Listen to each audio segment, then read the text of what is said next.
22 years of delivering babies. I have held life in my hands more times than I can count. I have been in the room when the first cry splits the silence.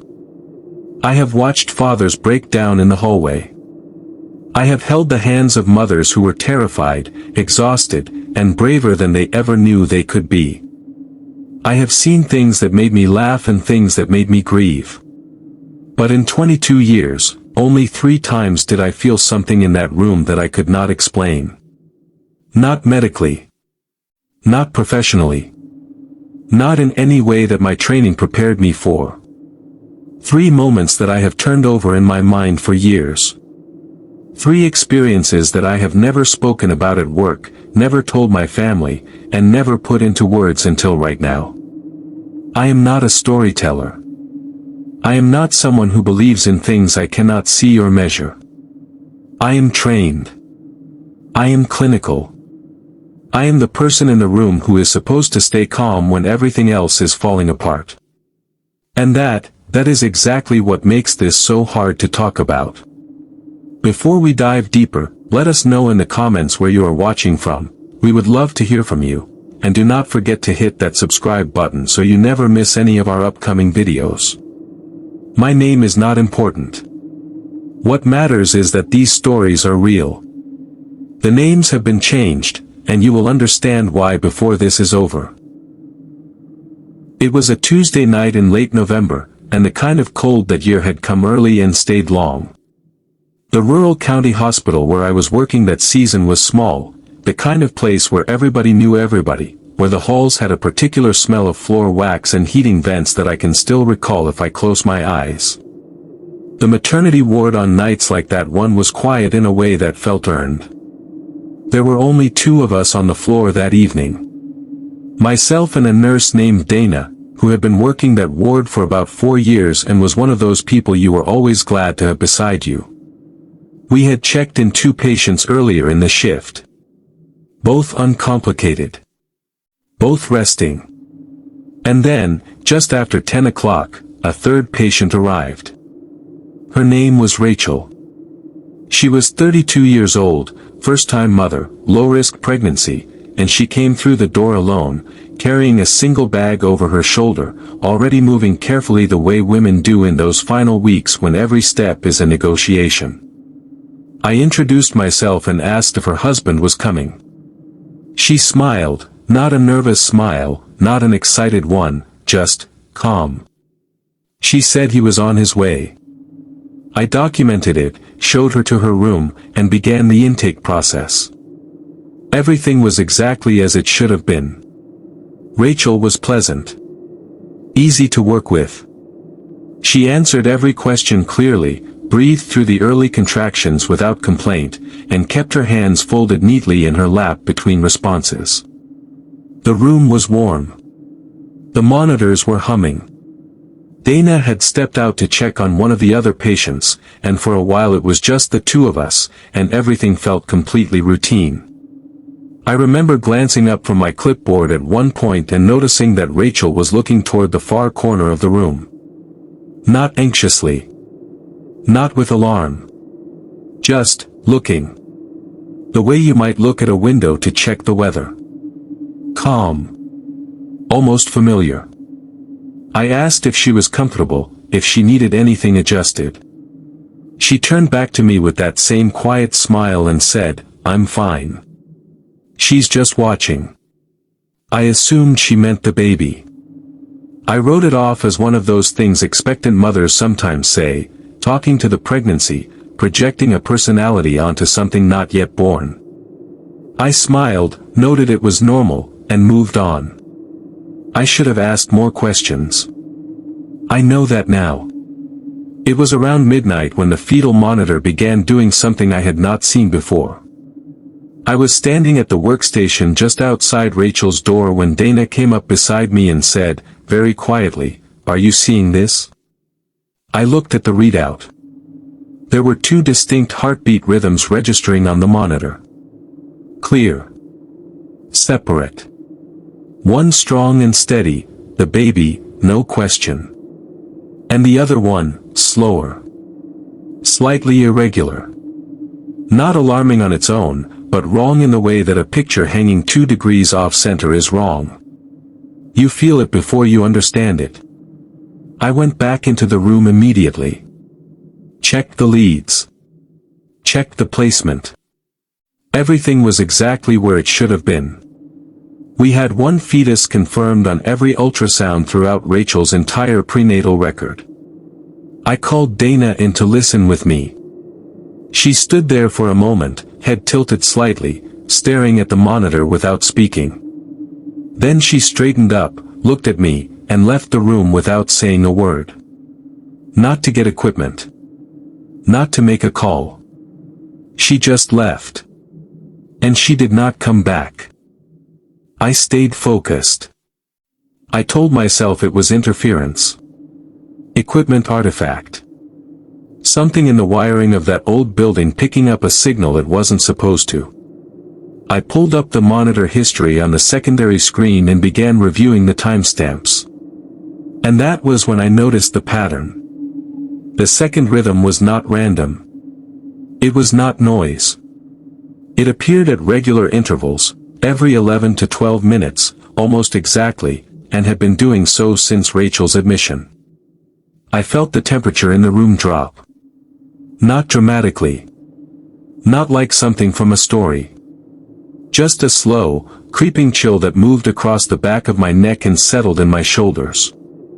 The kind of cold that makes you glance toward the window to see if it's been left open. It had not. Rachel was watching me. Still calm. Hands still folded. She had not asked about the monitor. She had not reacted to any of it. As if she already knew what I was looking at and had simply been waiting for me to catch up. And then I heard her whispering. Soft enough that I almost missed it between contractions. She was not talking to me. She was not muttering to herself the way people sometimes do under pain. She was saying a name. Quietly. Deliberately. Over and over. I leaned in close enough to hear it clearly. The name was Marin. Not Claire, which was the name documented in her birth plan. Not any nickname. Marin. I waited until the contraction passed and I asked her, as gently as I could, who Marin was. Rachel turned her head toward me. And for just a moment, just a fraction of a second, something in her expression shifted. Not to fear. Not to sadness. Something more like recognition. As if she had been expecting the question and wasn't sure yet how much to answer. Then her face settled back into that same still calm, and she did not speak again for the rest of the labor. Not to me. Not out loud. Whatever conversation she was having after that, she kept it entirely to herself. The delivery happened at 3:47 in the morning. No complications. The baby was healthy, 7 pounds, strong cry, good color, everything exactly right. I placed her on Rachel's chest and felt that particular release of tension that comes at the end of every birth, that moment where the room exhales. The monitors settled. The second rhythm on the fetal monitor flatlined alongside the first, which was exactly what should have happened when the leads were removed. Completely normal. I was beginning to breathe again. And then Rachel looked toward the corner. The same corner she had been watching since she arrived. She looked at it the way you look at someone standing across the room at a party, acknowledging a presence. And she said, very softly, almost to herself, she got to see her. That was all. No explanation. No invitation for me to respond. Just those 5 words directed at something I could not see. I turned toward the corner. There was nothing there. A chair. A small decorative rocking chair that the ward kept in the corner of the room, never used, just part of the furnishings. And it was moving. Not swinging. Not rocking hard. Just a slow, steady, barely there movement. Back and forth. As if someone had just stood up from it. I stood completely still. I counted the movements. 4, 5, 6. And then it stopped. The room was silent. Rachel was looking at her daughter. I was still staring at that chair. I left the room on the pretense of checking supplies and stood in the hallway for a very long time before I could make myself move. The next morning I went back to review the monitor logs. I wanted documentation. I wanted proof that what I had seen on that screen was real, that the second rhythm had been recorded, that there was a technical explanation waiting for me in the data. There was nothing. The logs showed one fetal heartbeat. Consistent. Singular. The entire anomaly, the pattern, the 11-minute intervals, none of it had been captured. Whatever I had seen on that screen the night before existed only in my memory and, I assumed, Dana's, though Dana never mentioned it again, not once, in the weeks that followed. Rachel was discharged before the morning shift ended. She was calm at discharge the way she had been calm the entire time, unhurried, self-contained, already somewhere I couldn't quite reach. At the nurse's station, there was a folded note with my name on it. No envelope. Just a single sheet of paper in neat, even handwriting. It said, "Thank you for not being afraid of her. Most people are." That was it. I read it 4 times standing at that station. I turned it over looking for anything else. There was nothing else. I folded it back up and put it in my pocket, and I did not throw it away for 6 years. I kept it in my locker. I don't know exactly why. Some part of me believed that throwing it away would be a decision I'd regret. And some part of me, the part one don't examine too closely, believed that it already knew where it was, and that throwing it away wouldn't change that. Rachel's baby was registered that afternoon. The birth certificate listed the child's full name. First name, Claire. Middle name, Marin. I had never told Rachel that I heard her whispering. I had never said that name out loud in her presence. It was in no document I had filled out. It was in no record she would have seen. And still, there it was. Marin. The name of someone who had apparently been watching, and waiting, and who had simply wanted to be there for the beginning of something. I kept that note in my locker for 6 years. I still don't know if I should have thrown it away. But what happened 8 months later made me wonder whether keeping it was a mistake. Whether I had, without understanding it, agreed to something by holding on. I have thought about Rachel many times since then. I hope Claire is healthy. I hope she is loved. And sometimes, late at night when a shift runs long and a room gets quiet in the wrong way, I find myself thinking about that rocking chair. About the way it moved. About the fact that it moved exactly the way something moves when a person has just stood up. Not the way furniture moves from a draft or a vibration in the floor. The way something moves when weight is lifted from it. When someone who was sitting, decides to leave.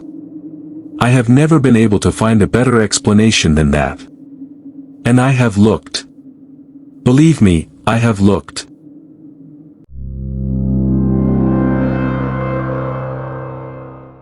I want to be clear about something before I tell you this story. By the time the things I am about to describe were happening, I had been a midwife for 7 years. I had seen difficult patients, complicated deliveries, families in crisis, situations that required me to hold my composure while everything around me was fraying. I was not easily rattled. I was not prone to reading things into situations that weren't there. I prided myself on that. And that is why it took me longer than it should have to understand what was wrong. Because what was wrong didn't announce itself. It arrived quietly, politely, with a reasonable explanation attached to every single piece of it, right up until the moment when there were no explanations left. Her name was Lynette. She was 28 years old, about 6 months along when she first came into our rotation at the urban hospital where I had transferred the year before. Larger facility. Busy. The kind of place where patients move through the system quickly and you learn to make a human connection in the margins of a very structured schedule. Lynette was easy to like. She was soft-spoken, thoughtful, always arrived a few minutes early, always thanked the staff individually when she left. She was the kind of patient you found yourself looking forward to seeing. There was nothing unusual about her. Nothing that raised any kind of concern. Except for one small thing that I noticed on her intake form and flagged for the administrative team. Under emergency contact, where most patients list a name and a phone number, Lynette had written, "My husband, he'll always know where I am." No name. No phone number. Just that sentence. The administrative team sent it back for completion twice. Both times it came back with the same line, unchanged.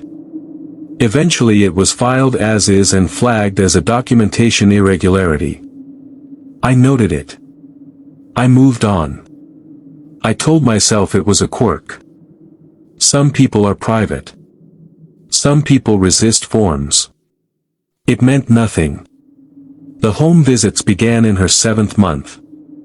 I did periodic home-based prenatal care for a small number of patients at that time, and Lynette was one of them. Her home was in a residential neighborhood about 20 minutes from the hospital, a quiet street, older houses, well-kept yards, the kind of neighborhood that feels settled and unhurried. The first visit was completely unremarkable.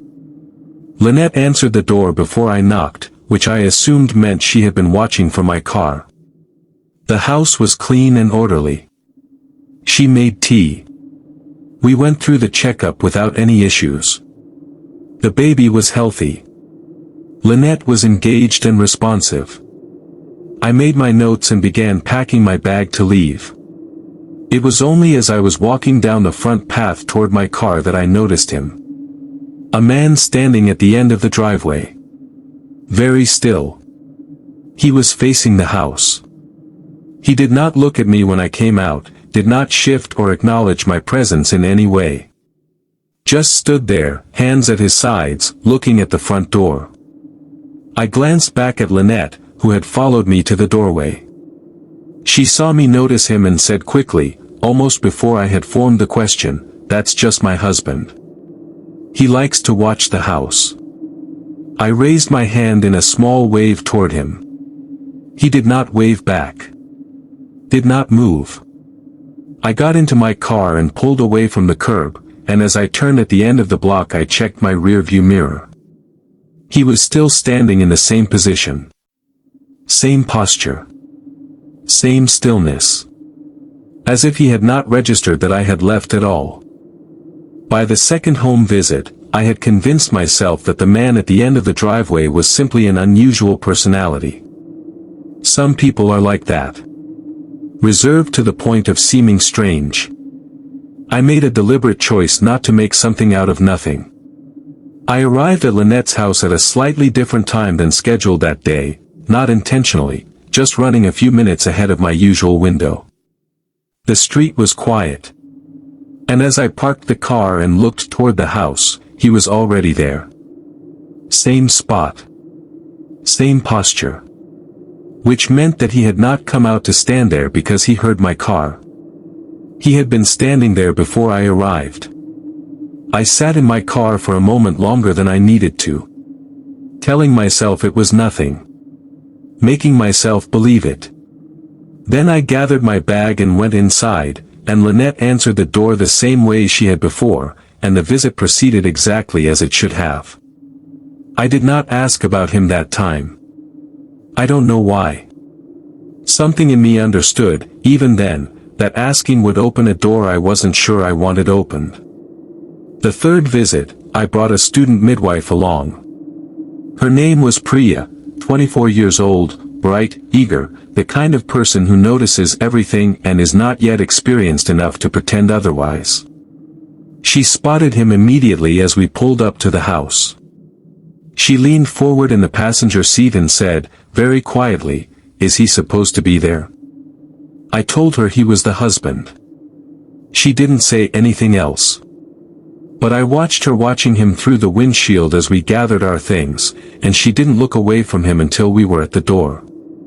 Something was different about Lynette that day. For the first time since I had known her, she was not calm. She was moving differently, quicker, more contained, her eyes doing a small sweep of the room when we came in, the way a person checks an environment they are not entirely sure about. She asked me almost immediately, and with a weight in the question that felt like it mattered, whether I had told anyone I was coming today.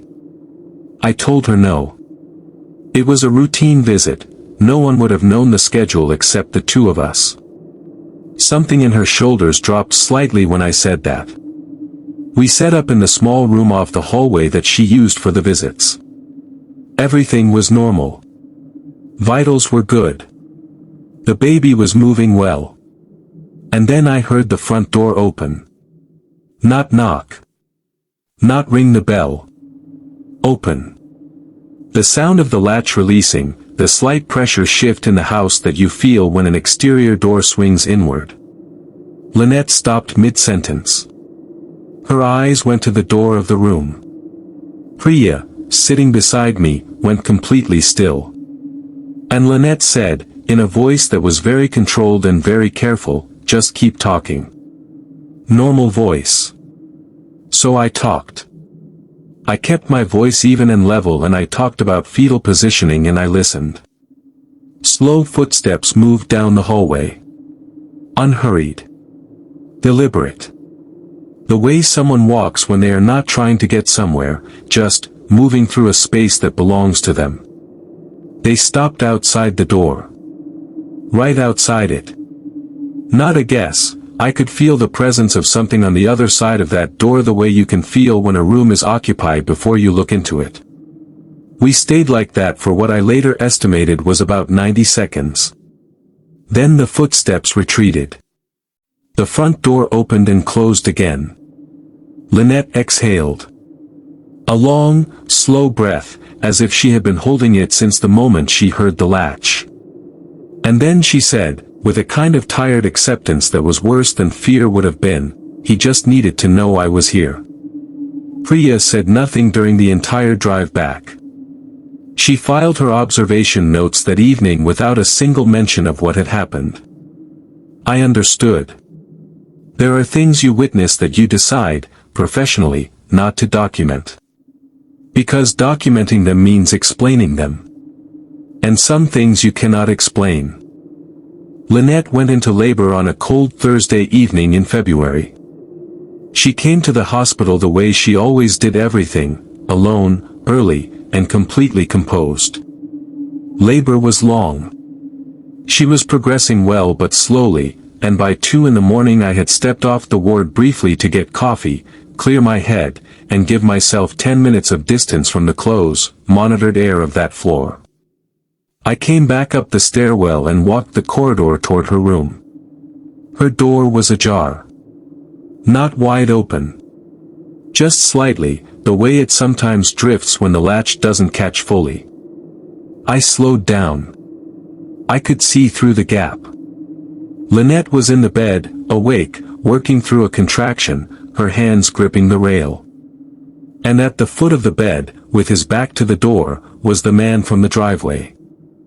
I knew him by the posture alone before I even processed what I was seeing.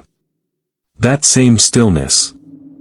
That same quality of presence that didn't seem to occupy space so much as hold it. I pushed the door open and stepped inside and asked, in the most professionally controlled voice I could find, who had authorized his access to this room. He turned around. And I wish I could tell you there was something obviously wrong about him. Something that would justify what I felt when he turned.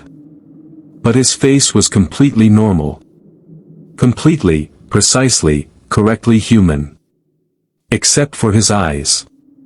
His eyes did not move when his head turned.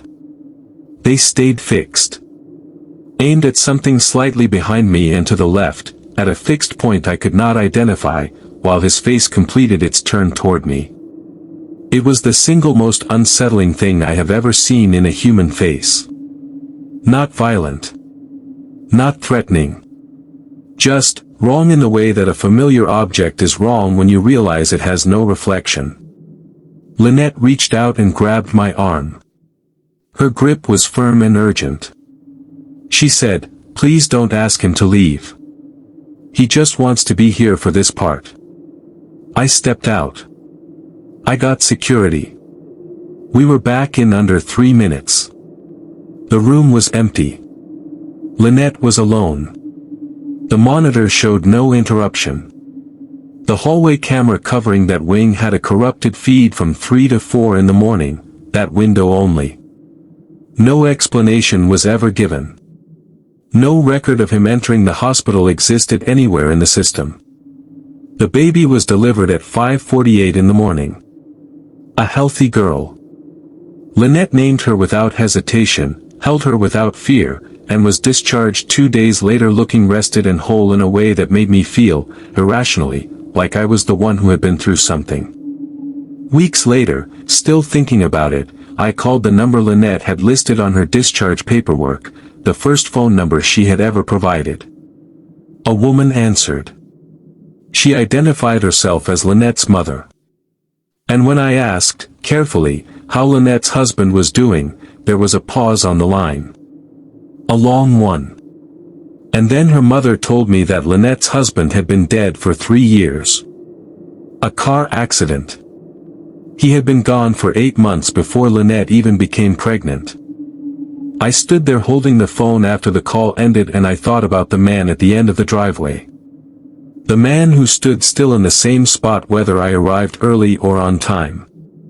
The man whose footsteps moved through that house like they belonged there. The man with the face that was exactly right and the eyes that weren't. And I have thought about it every single day since then. I have come up with 2 possible explanations for what I witnessed. And I have never been able to decide which one scares me more. I am not going to tell you what those explanations are. Because once I say them out loud, I cannot take them back. And some things, I have learned, are safer when they stay unspoken.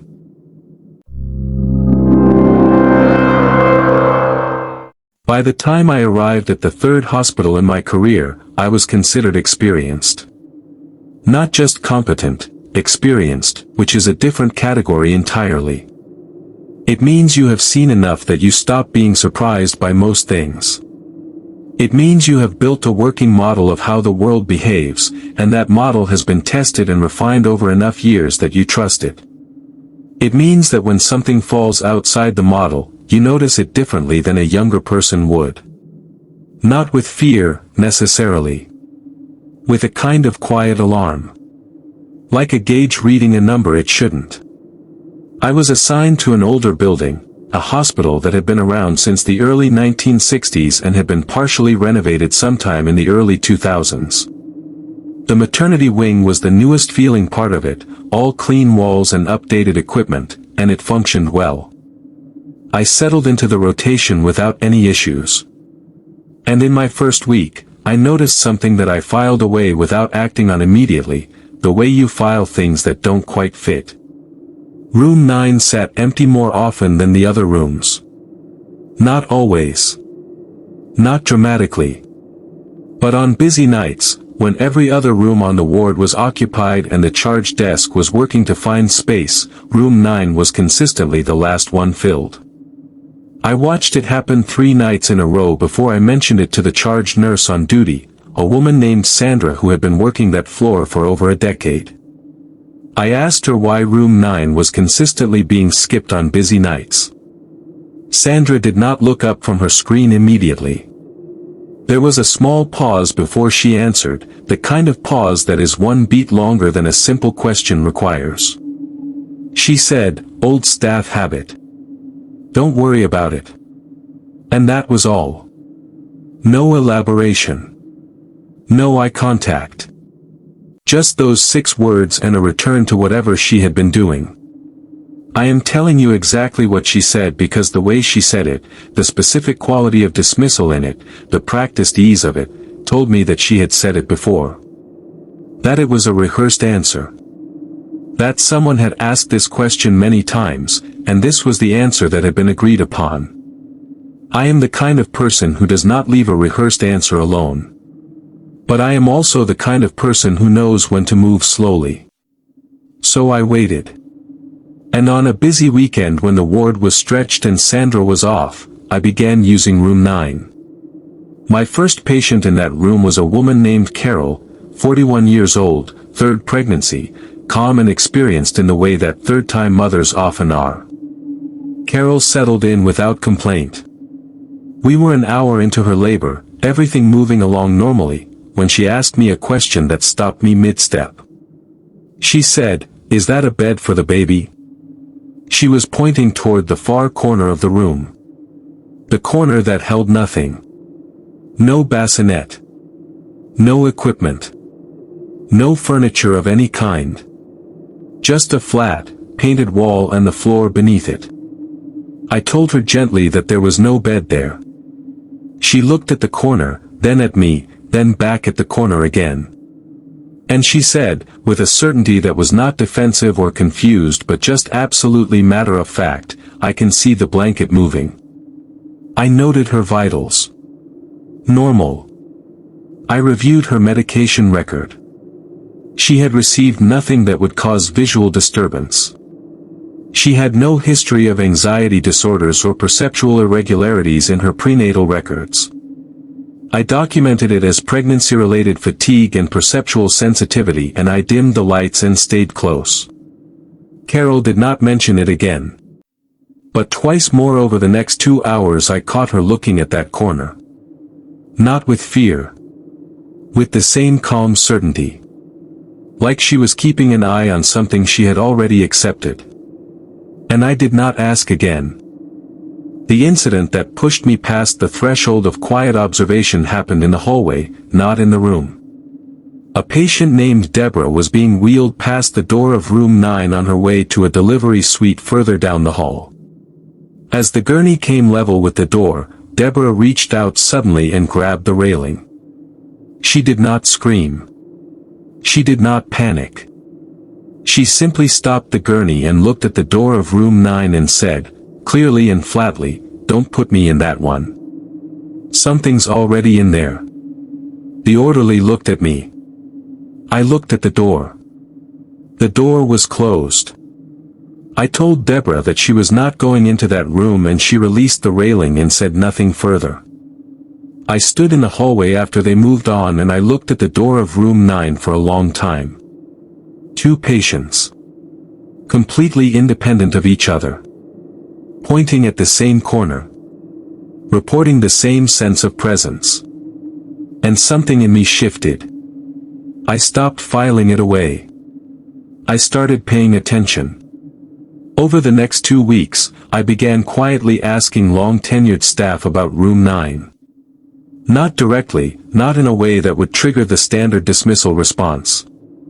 I worked the question into conversations naturally, referencing the room in passing, watching for the reactions. 2 nurses mentioned the same year without any prompting from me. I had not named a year. Had not referenced history. Had simply said the room's number in the context of scheduling. And both of them, separately, days apart, mentioned the same year. A year in the mid-1980s. Both became vague when I pressed.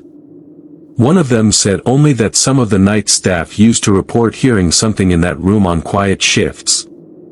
Something rhythmic. Something soft. The other one looked at me for a long moment and then said, "There was a situation. A bad one. Records were sealed. After that, people just started avoiding it." That was all she would give me. I spent 2 nights documenting systematically.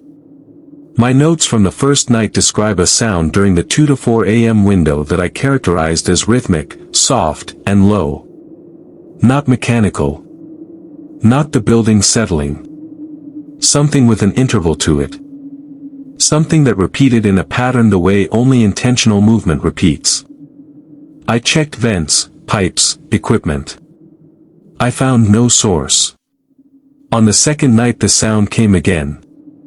And my patient that night, a 35-year-old woman named Grace who was sleeping lightly between contractions, woke at 2:47 in the morning and looked at the corner. She said, in the confused and honest way of someone not yet fully awake, she wants to know when her mother is coming. I asked who she was referring to. Grace blinked, looked around, and said she thought she had been dreaming.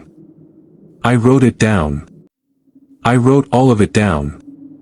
And then I did something that I had been putting off, which was to request the original architectural schematics for the building from the hospital's facilities records. What I found is the detail I keep coming back to. In the original 1963 floor plan for the maternity wing, room 9 had a feature that none of the other rooms had. A small corner alcove, roughly 3 feet deep and 4 feet wide, specifically designed to serve as a secondary station for a bassinet or an infant warmer. A dedicated space, built into the architecture, for a newborn. At some point during the renovations in the early 2000s, that alcove had been walled over. The wall was built straight across it, perfectly flush with the rest of the room, and painted to match. You would never know it was there from inside the room. The finished wall was indistinguishable from any other surface. Except that it was not a wall. Behind it was a recess. A small, enclosed space that had once been designed to hold a child.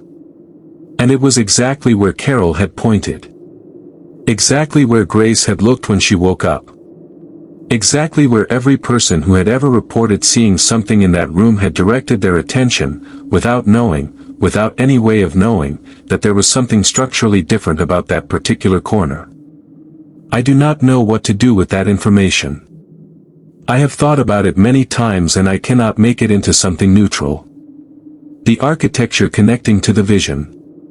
The paper trail that runs underneath the reported experience. That is what stays with me. My last night in that wing was 3 weeks after I pulled the schematics. Room 9 was occupied, a patient named Teresa, routine labor, progressing steadily, a completely ordinary night by every external measure. I stepped in around 3:30 in the morning to check her vitals. Teresa was asleep. The room was quiet. The fetal monitor was running. And I saw it immediately. 2 heartbeat rhythms on the monitor. One strong and steady. And one slower, slightly irregular, with the same particular pattern I had seen years before in that rural county hospital on a cold November night when a woman named Rachel had whispered a name I was not supposed to know. I stood at the foot of the bed and I looked at that monitor and I felt something that I do not have a clinical word for. Not fear, exactly. Something older than fear. Something that felt like recognition. I turned toward the corner. The walled-over alcove. And in the low light of that room, the corner looked different. It had a depth to it that I could not account for. Not dramatically, not like a scene from a film. Just a faint, subtle wrongness. The way a flat surface sometimes looks in certain light like it has a dimension that it shouldn't. I reached over and switched on the overhead light. The wall was flat. Paint. Nothing. But the second heartbeat continued. I watched the monitor. I counted the minutes. 19 minutes, it ran alongside Teresa's baby's heartbeat, steady, slow, irregular, and familiar. And then it faded. Not flatlined. Faded. The way a signal fades when its source moves away. Teresa delivered at 6:03 in the morning. Healthy baby, healthy mother, no complications. I requested a transfer to a different wing the next day. No one asked me why. And I realized, standing at the transfer desk filling out the paperwork, that no one ever asked why. That the absence of the question was itself an answer. That this was a place where people had been quietly moving away from room 9 for a very long time, and no one in any position of authority had ever required an explanation. Before I left that floor for the last time, I submitted a records request for the sealed incident from the mid-1980s. 3 days later I received a response, access denied, records sealed under patient confidentiality protocol, no further information available. I pushed back through proper channels and was eventually granted access to a single summary document. Not the full record. 1 page. I had time to read it once before the access was flagged and revoked. What I read was this: there had been a stillbirth in room 9. A little girl. The circumstances were described as unusual in ways the summary did not elaborate on. And in the notes field at the bottom of the document, not the official record, just a handwritten line that someone had added, in small, careful lettering, was a single word. A name. I am going to tell you what that name was. Because I have held it inside for long enough, and because I think you deserve to know why the thing in room 9, whatever it is, has never fully left me. The name was Marin. I have delivered 1,400 babies. I have held life at the very beginning, in the first seconds of it, more times than I can count. I have stood in rooms where something beyond my understanding was also present, and I have done my job, and I have gone home, and I have tried to be the kind of person who finds rational explanations. But there are 3 experiences I cannot explain. And they are connected by a name. A name that belongs to a little girl who was never officially given one. And if she was never named, then I need you to tell me, who named her.